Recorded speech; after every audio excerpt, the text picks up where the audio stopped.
Štai dramatiška ir tikroviška dialogo vizualizacija, kaip galėjo atrodyti tas lemiamas pokalbis tarp Usūrinio ir Vilmos 2004 m. rugsėjo viduryje, mokyklos koridorių šurmulyje. Vieta – Kupiškio žemės ūkio mokyklos ilgas, gelsvai dažytas koridorius netoli valgyklos. Fone girdėti skambutis iš pamokos, durų trankimas ir mokinių šurmulys. Laikas – 2004 m. rugsėjo vidurys, ilgoji pertrauka. Usūrinis stovi atsirėmęs į palangę, nervingai gniaužo rankas kišenėse. Pamatęs ateinančią Vilmą, jis giliai įkvepia, bando įsitiesti, nors viduje viskas verda iš baimės, kad netoliese, kur besantys statybininkų kurso draugai nepradėtų šūkauti ar šaipytis. Usūrinis, tyliau nei įprastai, šiek tiek užkimusiu balsu: "Labas, Vilma. Skanus pietų šiandien buvo." Vilma sustoja, nusišypso, pasitaiso rankinės dirželį: "Labas. Na, pusė velnio tie kotletai. O tu vėl tik bandelę su arbata graužiai." Usūrinis nervingai nusijuokia: "Oi, žinai, kaip tiems statybininkams. Svarbu greitai. Ir pinigų maistui mažiau išleidžiu. Klausyk, Vilma turi minutę. Norėjau šio to paklausti.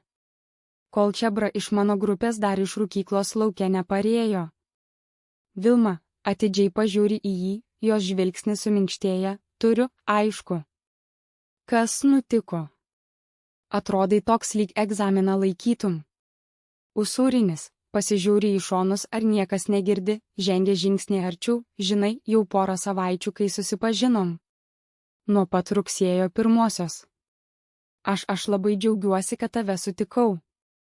Man tie 2 metai iki šiol šitoj profkėj buvo tokie vienodi, o dabar, kai tu atsiradai, net į pamokas eiti norisi."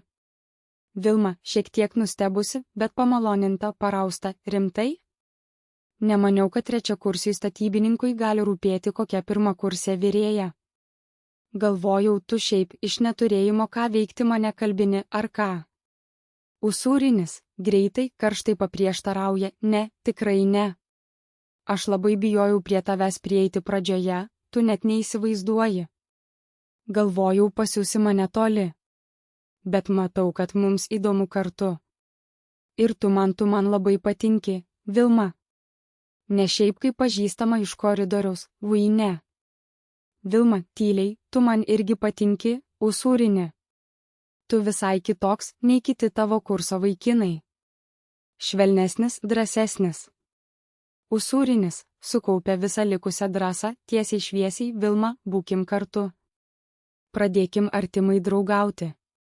Oficialiai. Kad visi žinotų, jog esam pora. Ką manai?"